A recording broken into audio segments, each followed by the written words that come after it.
So today I'm getting the truck ready and the trailer, checking the air pressure and all the tires, and we are getting ready to head north to Texarkana and get our Wolf Ridge 28 Pro X log splitter here.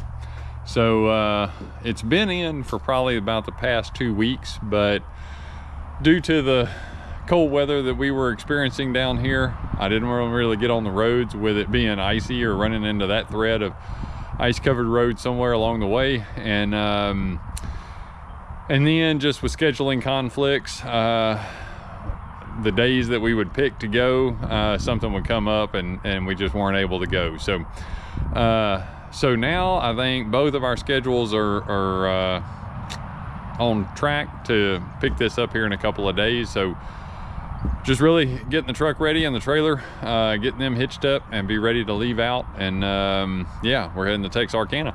Okay, so I got my tires all aired up on the truck. They were pretty much good. I added air to the rear tires, put about 10 more pounds in them, but the trailer was all good. They were all holding well. I just put new tires on this trailer, so I feel good about taking it on the road for a long trip. But the thing I got to go get is I need some batteries for my Logic IQ remote, so I can't air up my airbags until I get this thing fixed. So I went to do that, and then my remote was dead. So I got to go hunt me down some AAA batteries and get that fixed.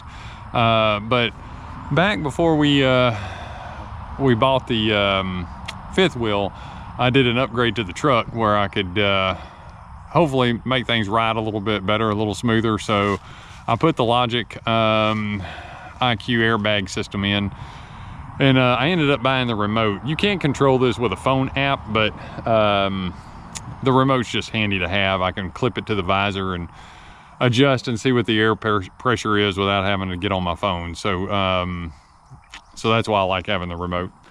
But it's a dual airbag system, and so I had that installed last year.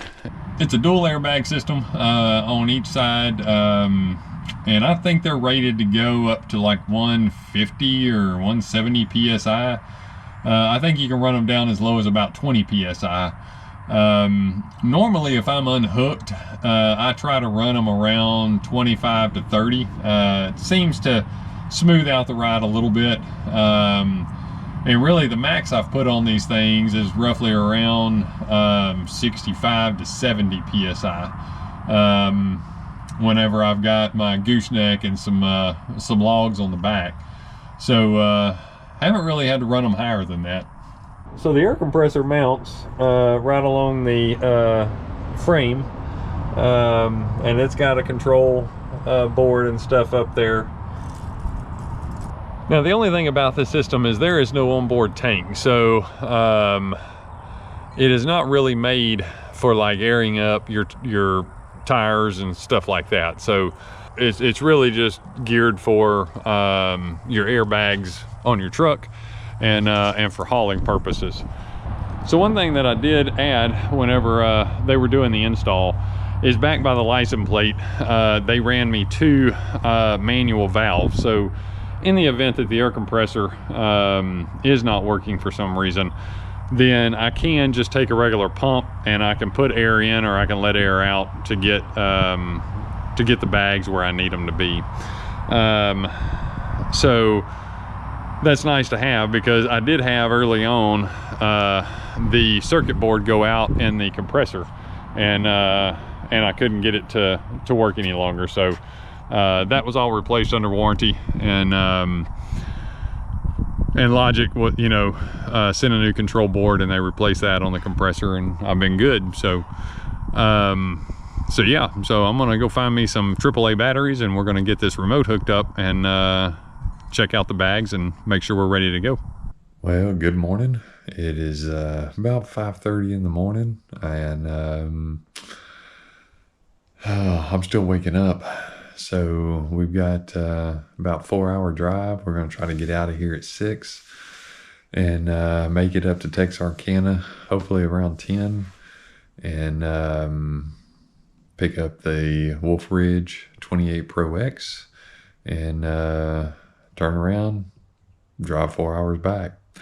So that's the goal anyway. Hopefully it works out that way.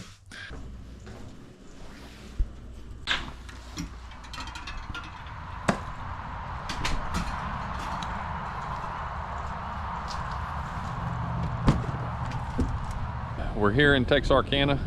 We've got the Wolf Ridge 28 Pro X loaded on the trailer. And now we got 4 hours back to get home and get unloaded. So, all right. Well, here is a quick look at it. We've got it strapped down on here. So we cranked it up and ran it.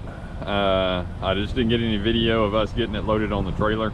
It took two of us to wheel it on here. We backed it up to the ramp and put my ramps out, and then we just pulled it onto the trailer. So it'll be a little bit different getting it home. I think I'm gonna hook up some straps on my tractor and try to get it off of here. So we'll see how that goes. But we've got it all strapped down. I've got a total of 5 straps on this thing to make sure it doesn't go anywhere.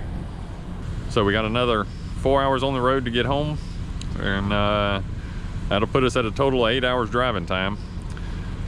So we just had lunch at Shorty's, which is right here in the shopping center where Rancho's outdoor equipment is located. And I'll tell you, they got a good hamburger. So if you're ever in this area, try them out. It's a donut shop, but they also have a diner and have other things in there. So a lot of different stuff to choose from.